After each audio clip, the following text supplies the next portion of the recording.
पंडित Sundarlal Sharma, MSc maths final year, paper 1 operation research, chapter 2 देख रहे हैं। इस चैप्टर का ये तीसरा वीडियो है। इस चैप्टर को हिंदी में पूरा समझने के लिए पिछले वीडियोस को आप देख सकते हैं, क्योंकि हम एक भी पॉइंट को नहीं छोड़ रहे हैं। इस पार्ट में हम देखेंगे कुछ एग्जाम्पल्स हैं जो बुक से है। अगर आपने बुक रखा हुआ है तो इलस्ट्रेटिव एग्जाम्पल 2 आप देखेंगे।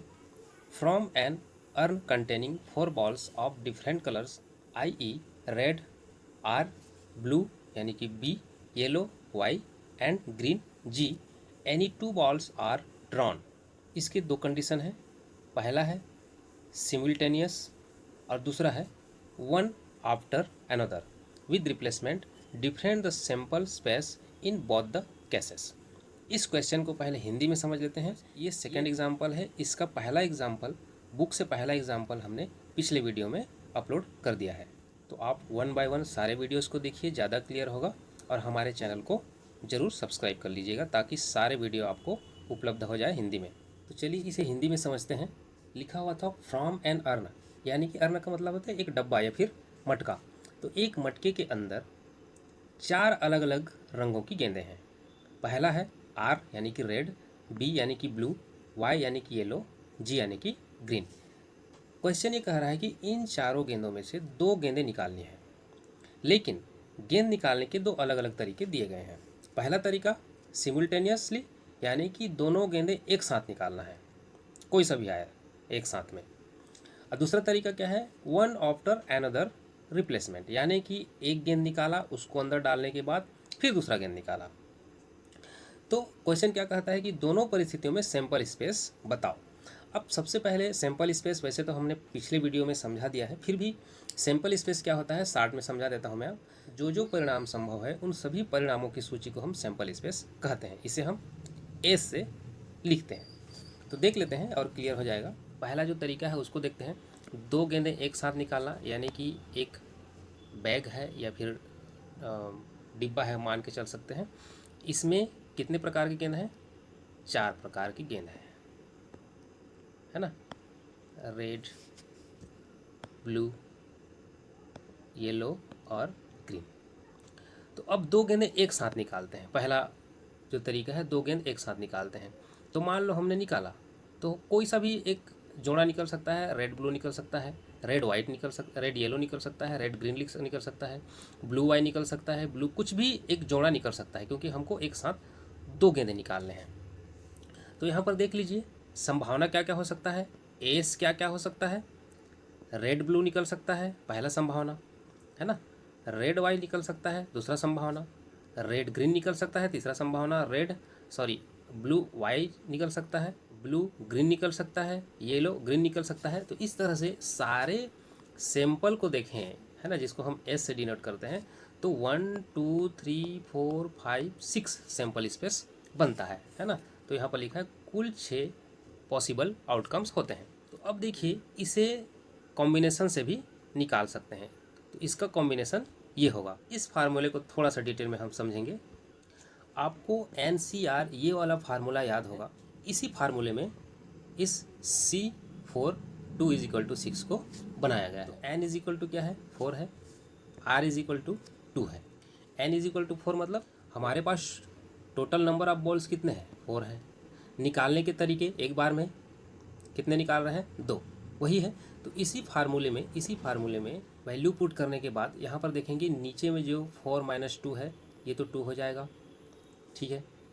और 2 × फैक्टोरियल 2 है ना। फैक्टोरियल 2 का मतलब क्या होता है? 2 × 1। यहाँ पर एक और फैक्टोरियल 2 है, तो इसको हम क्रॉस करके 2 × 1 कर सकते हैं, ठीक। ऊपर का जो फैक्टोरियल है उसको भी हम क्या कर सकते हैं? 4 × 3 × 2 × 1, यही होता है ना, है कि नहीं। अब हम कैंसिल कर लेते हैं, ये 2 1 1 कैंसिल, ठीक है। 2 1 ज़ा 2 2 ज़ा, तो आंसर क्या आ गया? क्या बचा? 2 × 3, 2 × 3, आंसर क्या आएगा? 6। आप देख लीजिए 4C2 का आंसर क्या आ गया? 6। तो पहला जो कंडीशन है उसके अनुसार अगर हम 4 गेंदों को एक साथ 2 निकाल लें तो गेंद निकालने के टोटल तरीके कितने हुए? 6 हुए। यही इसका आंसर है। अब उसके बाद दूसरा तरीका देख लेते हैं। दूसरा तरीका कहता है one after another with replacement, यानी कि एक निकाले, उसे देखे, उसके बाद फिर वापस डाले, फिर दूसरा निकाले। तो मान लीजिए पहली बार हमने आर निकाला, रेड निकाला, हमने उसे वापस डाल दिया। अब डिब्बे में फिर से 4 गेंदें हो गई, सही है। तो इसलिए दूसरी बार रेड निकलने की भी संभावना है, फिर से रेड निकल सकता है। इसका मतलब आर संभव है। अब पहली गेंद के हिसाब से भी सभी पॉसिबिलिटीज़ कुछ इस तरह से होगा। तो रेड निकलने की संभावना क्या हो सकती है? पहला निकाले, रेड निकला, फिर दूसरा निकाले, रेड निकला। ये एक संभावना हो सकता है, क्योंकि हमको 2 गेंद निकालने थे, है ना। पहले बार में एक साथ निकालने थे, दूसरे बार में एक एक करके निकालने थे। इस कंडीशन को याद रखेंगे। दूसरा संभावना क्या हो सकता है? हमने पहले निकाला आर, फिर उसको अंदर डाल दिया, फिर निकाला तो बी निकल सकता है। ये वाला कॉम्बिनेशन हो सकता है। तीसरा संभावना क्या हो सकता है? पहले में आर निकल सकता है, दूसरा में वाई निकल सकता है। चौथा संभावना क्या हो सकता है? पहला में आर, दूसरा में जी निकल सकता है। तो ये रेड के साथ कॉम्बिनेशन ऐसा हो सकता है। अगर हम बी के साथ कॉम्बिनेशन देखें, यानी कि पहली बार हमने निकाला तो ब्लू निकला, दूसरी बार निकाला तो रेड निकल गया। या तो फिर क्या हो सकता है? पहली बार निकाला तो ब्लू निकला, दूसरी बार भी क्या निकला? ब्लू निकला। या तो फिर क्या हो सकता है? ब्लू निकला, वाई निकला, या फिर ब्लू निकला, ग्रीन निकला। वाई के साथ भी ऐसा हो सकता है, हमने पहले बार बॉल निकाला तो येलो निकल गया, सेकेंड टाइम में रेड निकला, या फिर फर्स्ट टाइम में वाई निकला, सेकेंड टाइम में ब्लू निकला, या फिर दोनों टाइम येलो निकला, या फिर वाई और जी निकला। इस तरह से जी के साथ भी हो सकता है। इसलिए टोटल जो पॉसिबिलिटीज़ है, टोटल सैंपल स्पेस क्या होगा? इन सभी सैंपल्स को अगर हम एक साथ लिखें तो ये हमारा सैंपल स्पेस बन जाता है। कितना हो जाता है? 1 2 3 4 5 6 7 8 9 10 11 12 13 14 15 16 सैंपल स्पेस हो सकते हैं। इतना पॉसिबिलिटीज़ है। 16 बार 16 तरीके से हम निकाल सकते हैं। सेकेंड कंडीशन में टोटल आउटकम हम n इंटू n लिख सकते हैं। n कितना है? 4 है, इंटू 4 इज इक्वल टू कितना हो गया? 16। तो सेकेंड कंडीशन में जो टोटल आउटकम्स हैं वो 16 होंगे। देखते हैं नेक्स्ट एग्जाम्पल। अगला एग्जाम्पल है 3। Find the probability of obtaining a total of 6 in single throw of 2 dice. इसको हम पहले हिंदी में समझ लेते हैं, उसके बाद इसका सॉल्यूशन हिंदी में देखेंगे।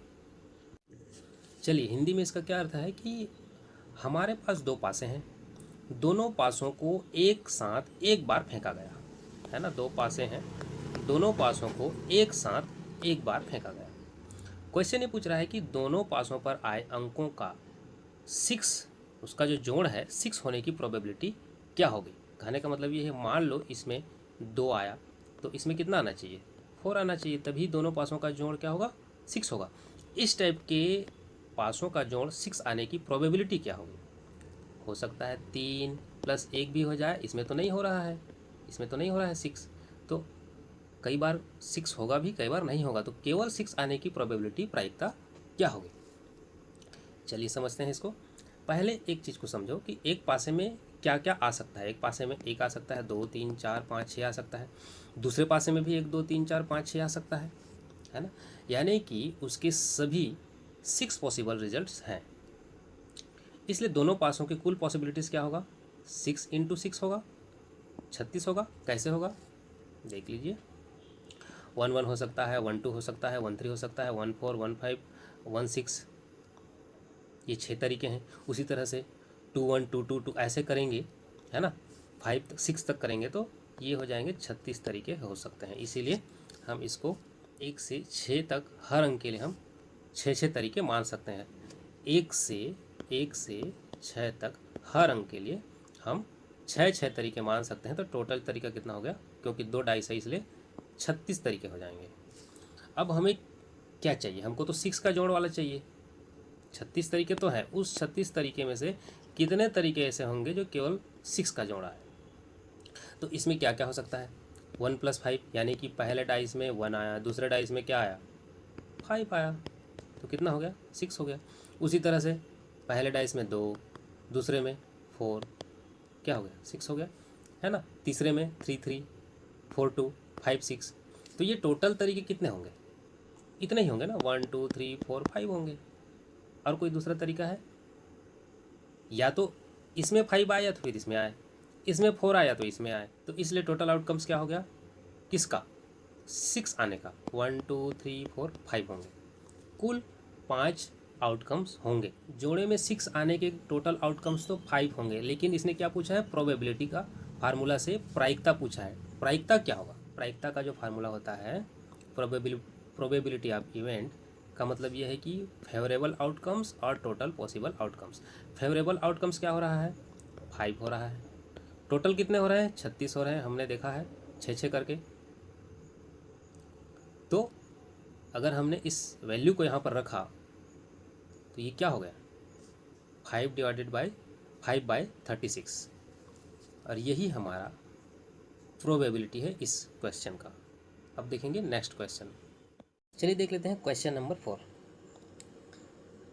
अ coin is tossed 3 times in succession if E is the event that there are at least 2 heads and F is the event that first throw gives a head, find P of E by F। इसको हिंदी में समझ लेते हैं।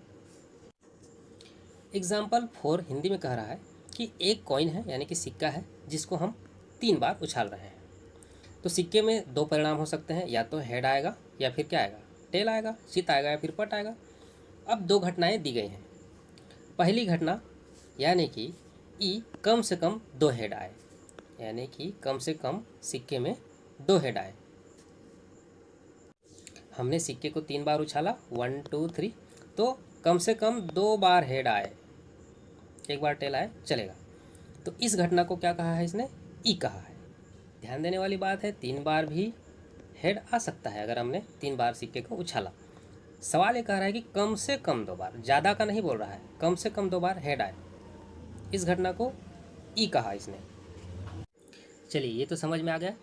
दूसरा event F, दूसरा condition क्या माना है जिसको एफ बोला है, पहली बार में ही सिक्का उछालने पर पहली बार में ही हेड आए, पहली बार में ही हेड आए। इधर उसके बाद हेड आए चाहे टेल आए उससे लेना देना नहीं है। ये क्या बोल रहा है पहली बार में ही हेड आए, ऐसी घटना को, ऐसी इवेंट को क्या माना है एफ माना है। तो क्वेश्चन पूछ रहा है probability of E by F, यानी कि टोटल ई कितना हो रहा है जिसमें कम से कम 2 एच आए, उसके बाद बटे एफ यानी कि पहली बार में ही क्या आए एच आए। ठीक है, तो इस प्रोबेबिलिटी को ये पता लगाने के लिए बोल रहा है। तो देखिए एक सैंपल स्पेस निकालें, तो हमने पहली बार उछाला तो क्या आया एच आया, फिर उछाला एच आया, फिर उछाला एच आया, तीनों बार में क्या आ गया हेड आया। सेकेंड टाइम एक और पॉसिबिलिटी क्या हो सकती है, 2 बार हेड आया 1 बार टेल आया। दूसरा और पॉसिबिलिटी क्या हो सकती है हेड टेल हेड आया। और पॉसिबिलिटीज़ क्या हो सकती है हेड टेल टेल आ सकता है, टेल हेड हेड आ सकता है, टेल हेड टेल आ सकता है, टेल टेल हेड आ सकता है, टेल टेल टेल आ भी टेल टेल टेल टेल भी आ सकता है। यानी कि टोटल सैंपल स्पेस देखें तो ये क्या हो रहा है 1 2 3 4 5 6 7 8, यानी कि n पावर 3, ये हो गया 8। अब ये 2 का पावर 3 क्यों लिए, 2 इसलिए लिखे क्योंकि हमारे पास एक सिक्का है और उसमें 2 रिजल्ट आ सकते हैं, या तो हेड आएंगे या फिर टेल आएंगे, है ना, 2 ही पॉसिबिलिटीज़ है। पावर 3 क्यों लिए, क्योंकि हमारे पास 3 कॉइन्स है, 1 2 3 कॉइन्स है, एक कॉइन्स में 2 साइड होते हैं इसलिए हमने बेस में 2 लिया। तो टोटल पॉसिबिलिटीज़ क्या हो गया 8 हो गया, टोटल आउटकम्स सैंपल स्पेस। अब देखते हैं, अब हम इवेंट ई निकालेंगे। इवेंट ई क्या बोल रहा है, इवेंट ई बोल रहा है कि कम से कम 2 एज आने चाहिए, 2 हेड आने चाहिए। तो हम देख लेते हैं कि इस सैंपल स्पेस में कितने ऐसे सैंपल हैं, कितने ऐसे इवेंट हैं जिसमें कम से कम 2 हेड आया है। इसमें है, चलिए टिक कर लेते हैं, इसमें भी है बिल्कुल है, इसमें भी 2 हेड हैं, बिल्कुल है। इसमें है क्या? नहीं है। इसमें है, बिल्कुल है। इसमें नहीं, इसमें नहीं, इसमें नहीं। तो टोटल ऐसे इवेंट जिसमें कम से कम 2 हेड हैं, 1 2 3 4, राइट है। इसी को हम यहाँ लिस्ट में देख रहे हैं, 1 2 3 4। इसी को हमने क्या माना है? ई माना है, जिसमें कम से कम 2 हेड हैं। टोटल आउटकम्स कितना हुआ? 4 हुआ। तो जो हमको चाहिए था इवेंट, कितना मिला? 4 मिला। इसका प्रोबेबिलिटी यानी कि पावर ऑफ 4 क्या होगा? फार्मूले के अनुसार हमको चाहिए था 4। टोटल आउटकम्स कितने हैं? ये देखिए, टोटल आउटकम कितने हैं? 1 2 3 4 5 6 7 8 है ना। सैंपल स्पेस है 8, इसलिए divided by 8, 4 divided by 8 solve करेंगे 1/2। तो probability of E is equal to 1/2। ये क्लियर है। उसके बाद इवेंट एफ निकालेंगे। इवेंट एफ कहता है कि उछालते ही फर्स्ट टाइम में क्या आना चाहिए? एच आना चाहिए, हेड आना चाहिए। ठीक, फिर से हम देख लेते हैं इसी सैंपल स्पेस को। उछालते ही क्या आना चाहिए? हेड आना चाहिए। इसमें आया है हेड, इसमें आया है हेड, बिल्कुल आया है। इसमें पहली बार में आया है, बिल्कुल आया है। इसमें पहली बार में आया है, बिल्कुल आया है। इसमें आया है, इसमें आया है, बिल्कुल आया है। तो ये हमको एफ कितना मिल गया? 1 2 3 4 मिल गया। तो इसका हमने सेट बनाया एफ का 1 2 3 4। अब हम power of probability of F निकालेंगे। तो ये भी 4 है। टोटल सैंपल स्पेस कितना है? हमने गिना था 4 है। तो ये हो गया 1/2। अगर हम बुक में दिए हुए फार्मूले के अनुसार चलें तो हम देखते हैं कि ई इंटरसेक्शन एफ क्या होता है। ट्रिपल एच एक बार आया, टोटल आउटकम्स कितना है? 8 है। डबल एच टी एक बार आया, 1/8 यहाँ भी हो जाएगा। एच टी एच एक बार आया, तो ये भी 1/8। इसको सॉल्व करेंगे तो 3/8। प्रोबेबिलिटी ऑफ एफ कितना आया था? 4/8। सॉल्व करेंगे 1/2। तो इन दोनों वैल्यूज़ को हम यहाँ रखें, इन दोनों वैल्यूज़ को, तो आंसर क्या आ जाता है? 3/। अब साथियों हम देखेंगे example number 5। Find the probability distribution in the throw of 2 fair dice where the discrete random variable x denote the sum of the numbers on the top of the 2 dice। Hindi में देख लेते हैं। हिंदी में यह कह रहा है कि मान लीजिए आपके पास 2 डाइस हैं, 2 डाइस हैं, ठीक है। आपने दोनों को एक साथ फेंका, तो पहले पासे पर कुछ भी नंबर आए और दूसरे पासे पर कुछ भी नंबर आए। इन दोनों को जोड़ते हो तो मान लीजिए इसमें अगर हम जोड़ें तो ये कितना हो रहा है? 4। तो इस नंबर को ये क्या मान रहा है? x मान रहा है। कुछ भी हो सकता है, मान लो 5 + 3 आए, आंसर आ रहा है 8। तो ये जो 8 है ये क्या मान रहा है? x मान रहा है ना। दोनों पासों का जोड़ा वाला नंबर को क्या मान रहा है? x मान रहा है। तो सवाल ये है कि दोनों पासों को एक साथ फेंकने पर ये जो x है, यानी कि इस तरह के जो नंबर हैं, ये कितने बार आ सकते हैं का मतलब, जैसे देखिए 5 + 3 किए तो 8 आया। इसको ऐसे भी तो कर सकते हैं, पहले पासे में 3, दूसरे पासे में 5, अब भी तो 8 आया। देखिए ये भी x ही है, जोड़ ही है, तो ये 8 2 बार आया। और आ सकता है क्या? बिल्कुल आ सकता है। 4 धन 4, फिर से 8 आ गया। 8 कितने बार आ गया? 3 बार। और आ सकता है ना। तो ये भी x ही है, क्योंकि दोनों का जोड़ है, दोनों डाइस के नंबर्स का। तो ये जो नंबर्स हैं, कौन सा नंबर कितने बार आएगा, ये सवाल है। तो इसको 1 बाय 1 देखते हैं। यहाँ पर पासे में 1 से लेकर के 6 तक नंबर होते हैं। तो दोनों पासे में 1 और 1 अगर आए तो x क्या हो जाएगा? x क्या हो जाएगा? 2 होगा। तो 2 आने का संभावना और कितने बार है? मुझे लगता है एक ही बार है। 3 को देख लेते हैं। 1 + 2 हो सकता है, 2 + 3 हो सकता है। तो ये जो 3 है, ये इसके आने की तरीका कितने हैं? 2 है। सही है। 3 के आने के तरीके 2 हैं। 4 आने के तरीके क्या हो सकते हैं? 1+3 से भी 4 आएगा, 2+2 से भी आएगा, 3+1 से भी 4 आएगा। इसलिए 4 आने के तरीके क्या हैं? टोटल 3 है। इसी तरह से हम एक चार्ट देख लेते हैं। 2 आने के तरीके 1, 3 आने के तरीके 2 हो सकते हैं, 4 आने के तरीके 3 हो सकते हैं, 5 आने के 4।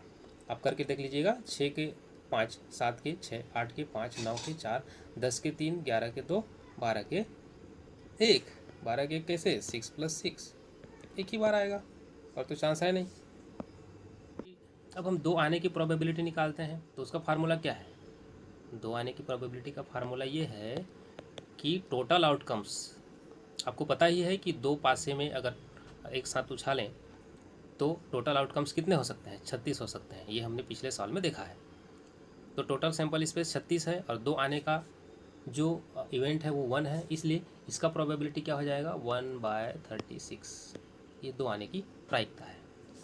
3 आने की प्रायिकता हमने देखा इस चार्ट से 2 है, तो हम क्या लिख देंगे? 2/36। ठीक है। 7 आने की प्रायिकता 6/36।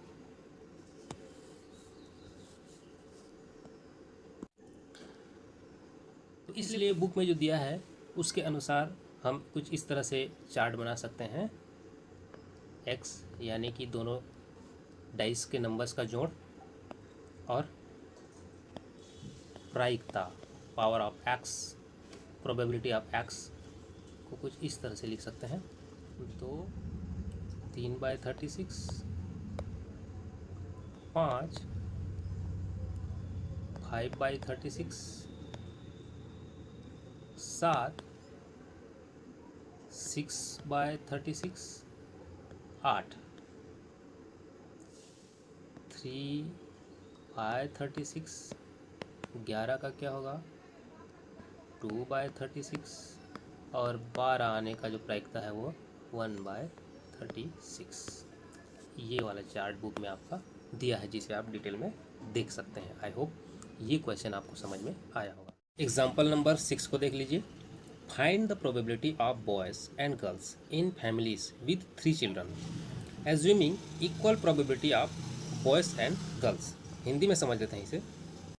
एग्जाम्पल नंबर 6 कहता है कि मान लीजिए एक परिवार में 3 बच्चे हैं, लड़का और लड़की मिला करके। क्वेश्चन पूछ रहा है कि 3 बच्चों में कितने लड़के हो सकते हैं, उसकी प्रोबेबिलिटी क्या होगी?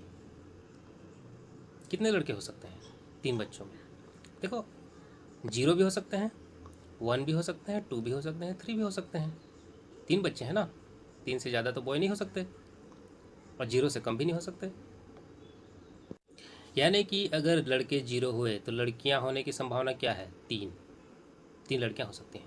अगर एक लड़का हुआ तो 2 लड़कियां होंगी, 2 लड़के हुए तो 1 लड़की होगी, 3 लड़के हुए तो 0 लड़कियां होंगी।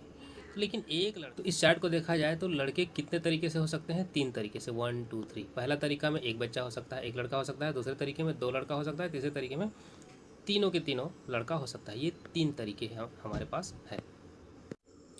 यानी हम कह सकते हैं कि कम से कम एक लड़का होने के 3 तरीके हैं हमारे पास। अब देखेंगे कि कम से कम 2 लड़का हो हमारे पास, क्या क्या हो सकता है? 2 लड़का और 1 लड़की, लड़का लड़की लड़का, या फिर लड़की लड़का लड़का। यानी कि 2 लड़का होने के भी कितने तरीके हो सकते हैं? 3 तरीके हो सकते हैं। 1 लड़का होने के भी 3 तरीके हो सकते हैं, 2 लड़का होने के भी 3 तरीके हो सकते हैं। अच्छा, 3 लड़के होने के कितने तरीके हो सकते हैं? 3 लड़के होने के एक ही तरीका हो सकता है, वो क्या है? तीनों के तीनों क्या हो? बॉय हो। इसके अलावा तो कोई दूसरा तरीका नहीं दिख रहा है।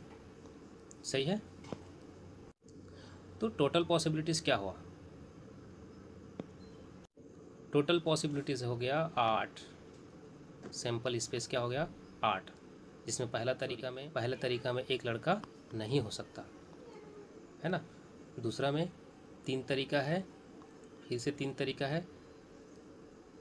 मतलब ये है कि 1 लड़के होने के 3 तरीके हैं, 2 लड़के होने के भी 3 तरीके हैं, और एक लड़के होने के एक तरीके हैं। तो टोटल पॉसिबिलिटीज़ आपका सैम्पल स्पेस क्या हो गया, इसको प्लस करें तो ये हो गया 8। अब 0 लड़के होने की प्रोबेबिलिटी क्या होगी, 1/8। एक लड़का होने का प्रोबेबिलिटी 3/8। 2 लड़के होने की प्रोबेबिलिटी 3/8। एक लड़का होने की प्रोबेबिलिटी 1/8। इसी को बुक में क्या दिया है, 0 लड़का होने का प्रायिकता क्या होगा, 1/8। एक लड़का होने का प्रायिकता होगा 3/8। 2 लड़का होने का प्रायिकता 3/8। 3 लड़का होने का प्रायिकता 1/8। यही आपका आंसर है आपके बुक में। एग्जाम्पल नंबर 7 की ओर चलते हैं। During the course of a day a machine turns out either 0, 1 और 2 defective pens with probability 1/6, 2/3 and 1/6 respectively.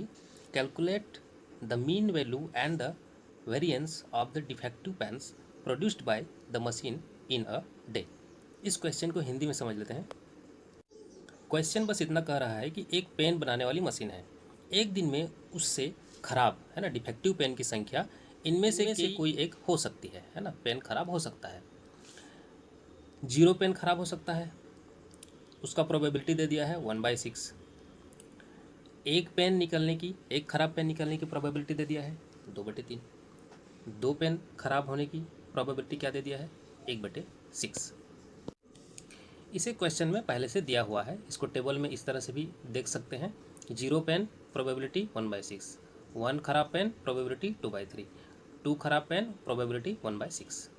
Question क्या है, क्वेश्चन ये है कि 2 क्वेश्चन है यहाँ पर। पहला, मीन एक दिन में औसतन कितने खराब पेन निकलते हैं। दूसरा क्वेश्चन है वेरिएंस, यानी कि खराब पेन की संख्या औसत से कितनी फैलती या फिर बदलती है। देखिए मीन का फार्मूला तो आप जानते ही हैं, E of X is equal to summation X P of X. इसको आसान भाषा में समझें तो हर एक्स को उसकी प्रोबेबिलिटी से गुणा करो और सबको जोड़ दो। देखिए हर एक्स को उसकी प्रोबेबिलिटी से गुणा कर दो और समेसन का मतलब है जोड़ दो। हमको जो डाटा दिया हुआ है उस आधार पे पहला एक्स क्या है, 0 है, उसको इंटू कर दिया 1/6 से, है ना। देख लेते हैं पहला एक्स क्या है, पहला एक्स क्या है, 0 है, इंटू किससे किया, 1/6 से, राइट। उसी तरह से दूसरा एक्स क्या है, 1 है, इंटू क्या किया, उसकी प्रोबेबिलिटी क्या है 2/3, उसे इंटू कर दिया। तीसरा एक्स क्या है, 2 है, उसकी प्रोबेबिलिटी क्या दिया है चार्ट में 1/6। समेसन है इसलिए सब जगह में हमने क्या कर दिया, सम कर दिया, राइट है। अब हम इसका वैल्यू निकालेंगे तो क्या निकलेगा, 0 निकलेगा। इसकी वैल्यू निकालेंगे तो क्या निकलेगा, 2/3 ही निकलेगा। इसकी वैल्यू निकालेंगे तो क्या निकलेगा, 1/3 निकलेगा। अब जोड़ दीजिए 0 + 2 + 2/3 + 1/3 जोड़ दीजिए, सॉल्व करेंगे तो क्या आ जाएगा, है ना। ये बेस सेम है इसलिए ये हो जाएगा 3/3, सॉल्व करेंगे तो 1, जो कि ये है। तो इसकी जो मीन है वो क्या आ गई, 1 आ गई। इसका मतलब ये नहीं है कि मशीन हर दिन एक ख़राब पेन ही बनाएगी, ज़रूरी नहीं है कि हर दिन एक पेन निकाले। कभी 0 हो सकता है, कभी 1 हो सकता है, कभी 2 खराब पेन निकाल सकता है। लेकिन तीनों आइटम का अगर हम औसत निकालें तो 1 खराब पेन प्रतिदिन होता है। ये बहुत बड़ी सोचने वाली सवाल नहीं है। अब इसका वेरिएंस देख लेते हैं। वेरिएंस का फार्मूला क्या है, variance of X is equal to E of X square minus E of X whole square होता है। हम पहले एक्स ई एक्स निकाल चुके हैं, है ना, हम पहले ई एक्स निकाल चुके हैं, ठीक है। हमने पहले ई एक्स निकाल लिया है जो कि आया 1, ठीक। ई एक्स स्क्वायर निकालते हैं, ई एक्स स्क्वायर निकाल लेते हैं। एक्स की वैल्यू अलग अलग है, कभी 0 है, कभी 1 है, कभी 2 है। तो अगर हम एक्स का स्क्वायर 0 का स्क्वायर करें तो 0 ही होगा, 1 का स्क्वायर करें 1 होगा, 2 का स्क्वायर करें 4 होगा। तो उस हिसाब से ई ऑफ एक्स स्क्वायर निकालें तो ये एक्स है, ये एक्स है, ये एक्स है, जिनका वैल्यू हमने निकाल लिया है। तो इसको हम सॉल्व करेंगे तो इन दोनों को सॉल्व किए 0 आया, इन दोनों को सॉल्व किए 2/3 आया, इन दोनों को सॉल्व किए 4/6 आया, ठीक है। इसको और सॉल्व किए, अगर हम इसको आगे सॉल्व करेंगे तो ये हो जाएगा 2/3। तो 2/3 ये वाला 2/3 प्लस 2/3 ये हो गया 4/3। एग्जाम्पल नंबर 8 इस वीडियो के लिए ये लास्ट क्वेश्चन है। इसमें लिखा है given the following probability functions. X की वैल्यू दी हुई है 0 1 2 3 4 5 6 7।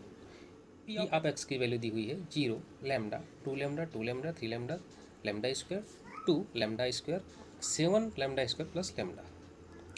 यहाँ पर क्वेश्चन है, पहला क्वेश्चन है फाइंड लैम्डा की वैल्यू पूछ रहा है। सेकेंड क्वेश्चन है इवेलुएट, एक यहाँ पर फार्मूला दिया है, इसमें P x greater than 5 and P x is less than 4। इसमें इस फार्मूले को इवेलुएट करने के लिए पूछा है। क्वेश्चन को हिंदी में इजीली समझ लेते हैं कि कह रहा है कि एक प्रोबेबिलिटी टेबल दी गई है, इसमें एक्स की अलग अलग वेरिएबल्स हैं 0 1 2 3 4 5 6 7 और हर एक्स के नीचे उसकी प्रोबेबिलिटी दी हुई है ना। तो एक्स की वैल्यू या तो लैम्डा की वैल्यू क्या है। फिर पूछा है एक्स 5 के बराबर है या 5 से बड़ा है, उसकी प्रोबेबिलिटी निकालो। तो सबसे पहले हम लैम्डा की वैल्यू निकालते हैं। हमें पहले से पता है कि सभी प्रोबेबिलिटीज़ का जो जोड़ होता है वो इक्वल 1 होता है, इसलिए जो टेबल दी हुई है उसके अनुसार आप टेबल को देख लें तो उसके अनुसार प्रोबेबिलिटी 1 है 0, दूसरा है लैम्डा, तीसरा है 2 लैम्डा, इस तरह से 7 तक प्रोबेबिलिटी दी हुई है। सभी को अगर हम प्लस करें तो आंसर क्या आना चाहिए, 1 आना चाहिए। अब सेम गुणांक वाले लैम्डा को जोड़ते हैं तो इसमें पावर 1 है, इसमें 1 है, इसमें 1 है, इसमें 1 है, तो इन तीनों को हम जोड़ सकते हैं, राइट। कॉमन स्क्वायर वाले जो लैम्डा हैं उनको हम काउंट करें तो 1 2 3 4 5। कॉमन स्क्वायर वाले लैम्डा को जोड़ें तो 9y होता है, 9 लैम्डा होता है। स्क्वायर वाले लैम्डा जोड़ते हैं 1 2 3, इन तीनों को ऐड करेंगे तो 10 लैम्डा स्क्वायर होता है। इस वैल्यू को और इस वैल्यू को यहाँ पर रख देते हैं इस तरह से, और इज इक्वल टू 1 तो है ही। अब हम पक्षांतर कर लेते हैं तो यहाँ हो जाएगा 10 lambda square plus 9 lambda minus 1 is equal to 0। इसको फैक्टर करने पर हमें ये वैल्यू प्राप्त होती है। आगे सॉल्व करेंगे तो लैम्डा का 2 वैल्यू हमको मिल सकता है। पहला तो lambda is equal to 1/10, right, ये इस तरह से हो सकता है, is equal to lambda is equal to 1/10, ये हो सकता है।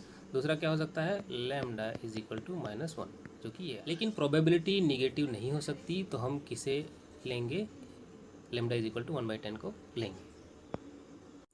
तो लैम्डा की वैल्यू क्या हो गई, 1/10। अब हम सेकेंड केस देखते हैं। सेकेंड केस कहता है evaluate probability of X is greater or equal than 5 and probability of X is less than 4। इस दो वैल्यू को रख करके मूल्यांकन करने के लिए कह रहा है।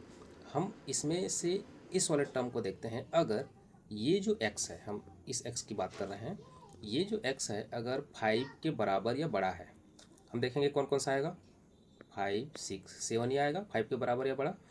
तो इसके संगत जो प्रोबेबिलिटी है वो क्या क्या होंगे, लैम्डा स्क्वायर, 2 लैम्डा स्क्वायर और 7 लैम्डा स्क्वायर प्लस लैम्डा। ठीक है, मतलब ये तीनों जो है वो 5 के बराबर या बड़े होंगे। समझ में आई बात। अगर हम वहीं पर x को 4 से छोटा लेते हैं तो कौन कौन सा वैल्यू आएंगे, ये तो छूट जाएगा, ये आएंगे, ये 0 लैम्डा 2 लैम्डा 2 लैम्डा, ये तीनों आएंगे। इसको तो हम 0 ही मानते हैं। ठीक, तो इसको स्लोली हम समझने का प्रयास करते हैं। तो इस कंडीशन को कौन कौन सा वैल्यू फुलफिल करता है, P5 P6 P7। P5 का प्रोबेबिलिटी क्या होगा, लैम्डा 2, इसका क्या होगा 2 लैम्डा 2 यानी कि 2 लैम्डा स्क्वायर, इसका क्या होगा 7 लैम्डा स्क्वायर प्लस लैम्डा, यही होगा। इसको हम सॉल्व करते हैं तो ये इस तरह से होते हुए लैम्डा इज इक्वल टू 1/10 हो जाता है। अब चलिए इसी फार्मूले में लैम्डा का वैल्यू पुट कर देते हैं। तो 10 इंटू लैम्डा स्क्वायर, लैम्डा का वैल्यू क्या है 1/10, तो ये हो गया 1/10 स्क्वायर का स्क्वायर प्लस लेमडा की जगह में हमने क्या लिख दिया 1/10। इसको हम सॉल्व करेंगे तो ये 10 का 10 रह जाएगा इनटू 10 10 जार 100 प्लस 1/10। अब देखिए 10 1 जार 10 10 जार, तो ये हो गया 1/10, ये प्लस का प्लस 1/10। इसको हम आगे सॉल्व करेंगे तो कुछ इस तरह से होगा 1 + 1/10। आगे सॉल्व करेंगे 2/10 और आगे सॉल्व करेंगे तो 1/5 हो जाएगा ये। तो अगर x की वैल्यू 5 या फिर 5 से बड़ी है तो आंसर क्या आ जाता है 1/5। नेक्स्ट देखेंगे यहीं पर, अगर x की वैल्यू 4 से छोटी है तो वो कौन कौन से वैल्यूज़ हैं। अगर हम चार्ट को देखें तो 0 1 2 3, तो 0 के संगत में 0 है, 1 के संगत में लैम्डा है, 2 के संगत में 2 लैम्डा है, 3 के संगत में 3 के संगत में 2 लैम्डा है। आई होप अगर आप चार्ट देख रहे होंगे तो समझ पाएंगे। मैं आपको चार्ट दिखा देता हूँ। ये यहाँ पर 0 के संगत में 0, 1 के संगत में लैम्डा, 2 के संगत में 2 लैम्डा, 3 के संगत में 2 लैम्डा। 4 तो नहीं ले सकते क्योंकि कंडीशन ये है कि हम x को 4 से छोटा लेंगे, उसके इक्वल नहीं लेना है। तो चलिए हमने उसके प्रोबेबिलिटीज़ ले लिए, इसको हम सॉल्व करते हैं तो ये हो जाएगा टोटल ऐड होकर के 5 लैम्डा।